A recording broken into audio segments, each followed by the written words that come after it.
আজকের এই ক্লাসের মাধ্যমে আমরা ওয়েস্ট বেঙ্গলের এএনএম এবং জিএনএম পরীক্ষার জন্য কমপ্লিট সিলেবাস ডিসকাস করব এবং এক্সাম প্যাটার্ন কি রয়েছে, কত মার্কের পরীক্ষা হয়, কত সময় হয়, কটা ক্যাটাগরিতে পরীক্ষা হয়, কোন কোন সাবজেক্টের ওয়েটেজ বেশি থাকে, কোন সাবজেক্টে আমাকে বেশি করে ফোকাস দিতে হবে, কোন সাবজেক্টটা আমাকে ভাষা ভাষা মানে উপর থেকে পড়লেই আমি আরামসেই এক্সামটা ক্লিয়ার করতে পারবো, এই সম্পূর্ণ আলোচনা থাকবে এই ক্লাসের মাধ্যমে। তো অবশ্যই প্রত্যেকে সেশনটিকে লাইক শেয়ার করে দাও একটু, আর কমেন্টের মাধ্যমে তোমরা জানিয়ে দাও যে আমার ভয়েস এবং স্ক্রিন ক্লিয়ার রয়েছে।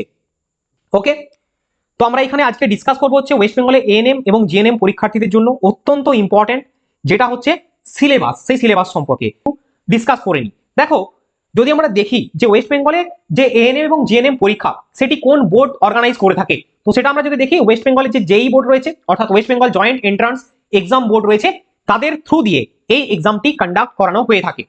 এছাড়াও যদি আমরা দেখি এখানে দুটো পোস্টে তোমাদের মেনলি এন্ট্রান্স এক্সাম হয় এবং মানে একসাথেই হয়, আর তোমাদের নিয়োগ করানো হবে ট্রেনিং এর জন্য এএনএম এবং জিএনএম অর্থাৎ অক্সিলারি নার্স অ্যান্ড মিডওয়াইফারি এবং general nursing and midwifery GNM. Okay, এই দুটো পোস্টের জন্য মেনলি হয়।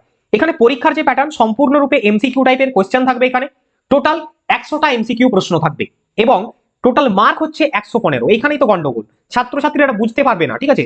তো এই ক্ষেত্রে যদি তুমি ক্লিয়ার আইডিয়া নিতে চাও তাহলে অবশ্যই তোমাকে নেক্সট স্টেপটা দেখতে হবে। এখানে 1.5 আওয়ার্স টাইম রয়েছে অর্থাৎ 90 মিনিট, 1 ঘন্টা 30 মিনিট আমার সময় রয়েছে পরীক্ষার জন্য। 115 নম্বরের পরীক্ষা আমাকে দিতে হবে। টোটাল কোয়েশ্চেন থাকবে 100টা এমসিকিউ। ওকে, এবং নেগেটিভ মার্কিংও এখানে রয়েছে, মানে তুমি যদি ফুল করো তাহলে কিন্তু ক্যাটাগরি যে 1 রয়েছে আমি এই বিষয়টা বলবো, ক্যাটাগরি 1 কি ক্যাটাগরি 2 কি এটাও কিন্তু আমি ক্লিয়ার করে দেবো। সেখানে কিন্তু নেগেটিভ মার্কিং তোমাদের অলসো রয়েছে। এরপরে আমরা দেখে নেবো আসল জিনিস, আমাদের সিলেবাসটা কি রয়েছে। এরপর আমাদের সিলেবাসটা কি রয়েছে সেটা দেখতে হবে। দেখো, যদি আমরা দেখি যে এএনএম এবং জিএনএম পরীক্ষার ক্ষেত্রে মেন মেন সাবজেক্ট কি কি, মেন সাবজেক্টগুলো আগে ফোকাস করো, প্রত্যেকে খাতা পেন নিয়ে বসে এটাকে লিখে নাও আজ থেকে, ঠিক আছে। তো এখানে প্রথমত আমাদের সিলেবাসটা যদি আমরা দেখি, বিষয় বলতে আমাদের জীবন বিজ্ঞান, লাইফ সায়েন্স, তারপরে রয়েছে ভৌত বিজ্ঞান, ফিজিক্যাল সায়েন্স, ইংরেজি একদম বেসিক ইংলিশ, এছাড়া রয়েছে এলিমেন্টারি ম্যাথমেটিক্স, ম্যাথমেটিক্স থাকবে, সঙ্গে থাকবে জিকে বা জেনারেল নলেজ এবং রিজনিং। অর্থাৎ তোমরা যদি দেখো কম বেশি ক্লাস 10-এ তোমরা সবই এই বিষয়গুলো পড়েছো, জীবন বিজ্ঞান, ভৌত বিজ্ঞান, ইংরেজি, গণিত, এই তোমাদের নতুন জিনিস জিকে এবং রিজনিং, এই দুটো বিষয় নতুন জিনিস। বাকি তোমাদের প্রত্যেকটা বিষয় কিন্তু মাধ্যমিক স্ট্যান্ডার্ড, মাধ্যমিক লেভেলের, বাট একটু কোশ্চেন এদিক ওদিক হয়, কিন্তু সাবজেক্টের সঙ্গে তোমরা কম বেশি কেন বলবো, প্রত্যেকেই পরিচিত।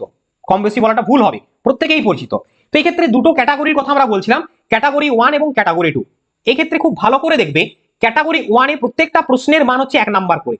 ক্যাটাগরি 1 এ প্রত্যেকটা প্রশ্নের মান 1 নাম্বার করে, যেখানে নেগেটিভ মার্কিং রয়েছে। ক্যাটাগরি 2 তে কি বলছে, প্রত্যেকটা প্রশ্নের মান 2 নাম্বার করে।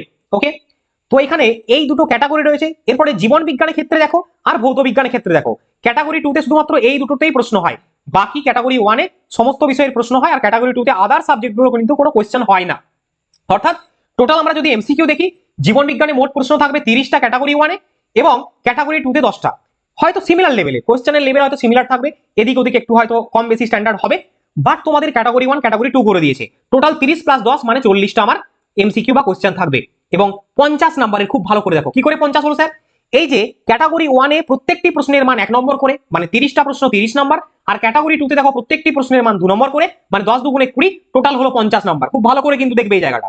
ভৌত বিজ্ঞানে দেখো 15টি, ক্যাটাগরি 1 এ থাকবে 15 নাম্বার, ক্যাটাগরি 2 তে দেখো 5টি প্রশ্ন থাকবে 5 দুগুণে 10 নাম্বার, অর্থাৎ 15 আর 10 এ 25 নাম্বার। আমার টোটাল মার্কটা এদিকে দেখো 25 নাম্বার দাঁড়ালো, বুঝতে পারছো। এরপরে ইংরেজি, গণিত, জিকেতে কোনো ক্যাটাগরি 2 এর ব্যাপার নেই, অনলি ক্যাটাগরি 1 এর ব্যাপার। ইংরেজি থাকবে 15টা প্রশ্ন, গণিত থাকবে 10টা প্রশ্ন, জিকে থাকবে 10টা প্রশ্ন, রিজনিং মাত্র দেখো 5টা। যাদের ম্যাথে ভয় রয়েছে মাত্র 10টা প্রশ্ন, রিজনিং এ ভয় রয়েছে মাত্র 5টা প্রশ্ন, জিকেতে ভয় রয়েছে মাত্র 10টা প্রশ্ন। তাহলে টোটাল আমার দাঁড়ালো কটা, 115 মার্ক, 100টি প্রশ্ন, টোটাল 100টি প্রশ্ন, 115 মার্ক।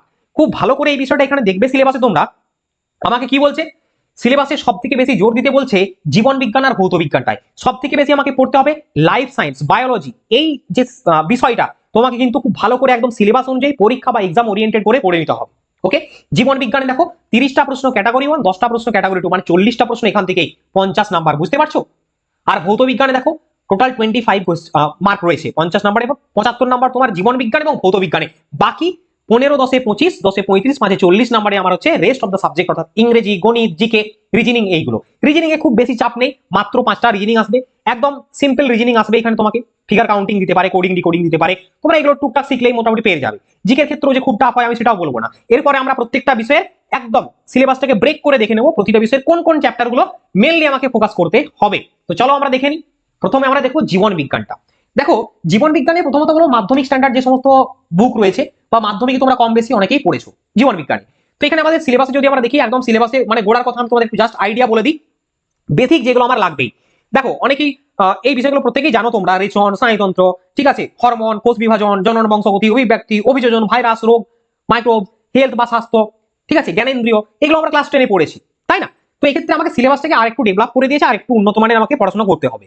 কোষীয় সংগঠন, সেল স্ট্রাকচার যদি পড়তে হয় আমাকে বলে, পরিবেশগত নীতি, এনভায়রনমেন্টাল প্রিন্সিপাল, জীবন বিজ্ঞানের সাথে প্রাসঙ্গিক অণু এবং তাদের মিথস্ক্রিয়া, একদম বেসিক জিনিস। জীবনের বৈচিত্র্য, উত্তরাধিকার জীবন বিজ্ঞান, ইনহেরিটেন্স লাইফ সায়েন্স যেটা বলা হচ্ছে, উন্নয়ন জীব বিজ্ঞান মানে তোমার ডেভেলপমেন্ট বায়োলজি, মৌলিক প্রক্রিয়া, কোষ যোগাযোগ, ঠিক আছে, সেল কমিউনিকেশন, কোষ সংকেত, সিস্টেম ফিজিওলজি প্রাণীর ক্ষেত্রে, উদ্ভিদের ক্ষেত্রে, ঠিক আছে, আর প্রায়োগিক বা অ্যাপ্লাইড জীব বিজ্ঞানের পদ্ধতি, এই বিষয়গুলো তোমাকে জীবন বিজ্ঞান বা লাইফ সায়েন্সের মধ্যে কভার আপ করতে হবে।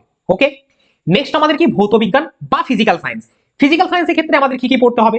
এখানে দেখো, প্রথমেই আমরা জানি যে পদার্থ এবং তার গঠন এবং বৈশিষ্ট্য, তাপীয় ঘটনা, রাসায়নিক গণনা, ঠিক আছে, কেমিক্যাল ক্যালকুলেশন, সমাধান, বল এবং গতি, কার্য, বল, ক্ষমতা, জৈব রসায়ন, পারমাণবিক নিউক্লিয়াস, পারমাণবিক গঠন, ধাতুবিদ্যা, আয়নিক, সমযোজী বন্ধন, গ্যাসের আচরণ, আলো, তাপ, মোলের কনসেপ্ট বা মোলের ধারণা ইত্যাদি, এইগুলো আমাকে ভৌত বিজ্ঞান থেকে কভার আপ করতে হবে।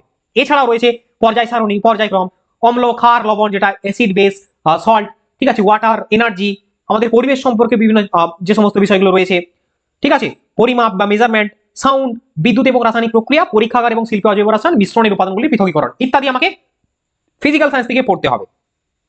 এরপরে যদি গণিতের সিলেবাস আমরা দেখি, গণিতের সিলেবাসের একদম যে সমস্ত বিষয়গুলো রয়েছে, ন্যাচারাল নাম্বারস, প্রাকৃতিক সংখ্যা, ইন্টিজার্স অন নাম্বার লাইন, ঠিক আছে, ওয়ার্ড প্রবলেম, ডেসিমেল ফ্র্যাকশন ইত্যাদি যে বিষয়গুলো রয়েছে, দশমিক ভগ্নাংশ, like unlike fraction, multiplication, division, variable, geometric sequence, squared indices, whole number, ঠিক আছে, ল অফ এক্সপোনেন্ট, শতকরা বা পার্সেন্টেজ, ফ্র্যাকশন টু ডেসিমেল যে কনভার্ট ব্যাপারগুলো রয়েছে, ঠিক আছে, ফান্ডামেন্টাল থিওরম, রেশিও প্রপোর্শন বা অনুপাত সমানুপাত ইত্যাদি কিন্তু তোমাদের ম্যাথ থেকে এগুলো রয়েছে। অর্থাৎ যদি এখানে আমরা দেখি কিছু বেসিক অ্যালজেব্রা, জিওমেট্রি, ট্রিগোনোমেট্রি অর্থাৎ জ্যামিতি, ত্রিকোণমিতি, ঠিক আছে, বীজগণিত, পাটিগণিতের বেশ কিছু অংশ এবং নাম্বার থেকে শুরু করে, সংখ্যা শুরু করে, এইচসিএফ, এলসিএফ থেকে শুরু করে পার্সেন্টেজ বা শতকরা, তো একদম বেসিক তোমাকে কিন্তু ভালো করে এই বিষয়গুলো জানতে হবে। এই হচ্ছে ম্যাথের সিলেবাস। এরপরে আমাদের রিজনিং থাকে, এই বিষয়টা তোমাদের কাছে নতুন, তোমরা যে সমস্ত পরীক্ষার্থী পরীক্ষা দেবে তাদের ক্ষেত্রে এই লজিক্যাল রিজনিং কিন্তু নিউ।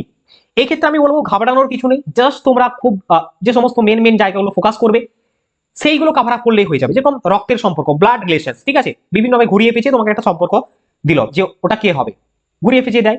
কোডিং ডিকোডিং, ঠিক আছে, কোডিং ডিকোডিং করতে দিতে পারে, তোমাকে সিলোজিম দিতে পারে, ক্লক অ্যান্ড ক্যালেন্ডারের বিভিন্ন ঘড়ির যে ক্যালেন্ডারের অঙ্ক সেইগুলো, ওকে। এরপর তোমাকে দিক নির্ণয় করতে দিতে পারে, সিটিং অ্যারেঞ্জমেন্ট দেয়, অর্ডার র্যাঙ্কিং দেয়, ভেন ডায়াগ্রাম বা ভেন চিত্র ক্লাস 12-এ তোমরা পড়েছো, লজিক্যাল বা যৌক্তিক বিভিন্ন সমস্যাগুলো যেগুলো রয়েছে সেগুলো করতে হবে, স্টেটমেন্ট এবং আর্গুমেন্ট থাকতে পারে, স্টেটমেন্ট কনক্লুশন দেয় ইত্যাদি। এবং তোমাদের এখানে দেয় হচ্ছে বিভিন্ন ফিগার কাউন্টিং, ত্রিভুজ, বর্গক্ষেত্র, আয়তক্ষেত্র ইত্যাদি কাউন্টিং দিয়ে দেয় অনেক সময়। তো বেশ কিছু রিজনিং আমাকে কভার আপ করতে হবে যেগুলো পরীক্ষাতে আসে মেনলি। এরপরে আমাদের হচ্ছে ইংলিশ গ্রামার। প্রথমে ইংলিশ গ্রামারের ক্ষেত্রে বলবো একদম বেসিক গ্রামার পড়তে হবে, তোমাদের বেসিক গ্রামারের নলেজ থাকতে হবে, জাস্ট 10th স্ট্যান্ডার্ড লেভেলের কিছু vocab, synonym, antonym, one word substitution, ঠিক আছে, ফ্রেজাল ভার্ব, এই সমস্ত কিছু জিনিস জাস্ট তোমাকে পড়ে নিতে হবে। ভয়েস চেঞ্জ, ন্যারেশন চেঞ্জ, এগুলো তোমরা করেছো প্রত্যেকে, idiom and phrase, article preposition, এগুলো প্রত্যেকেই তোমরা জানো, কারেক্ট স্পেলিং, এইগুলো থেকে কিন্তু কোশ্চেন আসবে। খুব বেশি টাফ নেই সিলেবাস একদম ইজি সিলেবাস। যদি গো থ্রু করো, খুব ভালোভাবে ফোকাস করো, তাহলে তোমাদের উতরে যাবে। আর সাধারণ জ্ঞান আমি এখানে কিছু লিখিনি, জিকের ক্ষেত্রে তোমাদের জাস্ট বলে দেবো কোন কোন, ধরো জিকের ক্ষেত্রে ইতিহাসের কিছু জিনিস, ভূগোলে কিছু স্ট্যাটিক জিনিস, ইতিহাসের কিছু স্ট্যাটিক জিনিস, কিছু স্ট্যাটিক জিকে, এইগুলো কভার আপ করতে হবে। যেরকম যদি বলা হয় যে কোন যুদ্ধটা কোন সালে হয়েছিল, কার কার মধ্যে হয়েছিল, ঠিক এইভাবেই ধরো তোমাকে ভারতের উচ্চতম, দীর্ঘতম, বৃহত্তম ইত্যাদি জিজ্ঞেস করতে পারে, দীর্ঘতম, লংগেস্ট, ঠিক আছে, ভারতের প্রথম মহিলা বিভিন্ন ক্ষেত্রে, ভারতের প্রথম পুরুষ বিভিন্ন ক্ষেত্রে, এছাড়াও ভারতের বিভিন্ন রাজ্যে যে সমস্ত ফোক ড্যান্স রয়েছে, ফেস্টিভ্যালস রয়েছে, আর্ট এন্ড কালচার থেকে যে সমস্ত বিষয়গুলো রয়েছে সেইগুলো জিজ্ঞেস করতে পারে। ধরো বিভিন্ন রাজ্যের রাজধানীর নাম জিতলো, তোমাকে বিভিন্ন রাজ্যের বর্তমান মুখ্যমন্ত্রী কে রয়েছে, বিভিন্ন রাজ্যের বর্তমান রাজ্যপাল কে রয়েছে, গভর্নর কে রয়েছে, বিভিন্ন হাইকোর্টের প্রধান বিচারপতি কে রয়েছে ইত্যাদি, এই টাইপের জিকে থেকে তোমাদের প্রশ্ন আসবে। বলা হলো অমুক দেশের উচ্চতম পর্বতশৃঙ্গ কোনটি, তোমাকে ভূগোল থেকে স্ট্যাটিক জিকের প্রশ্ন করলো।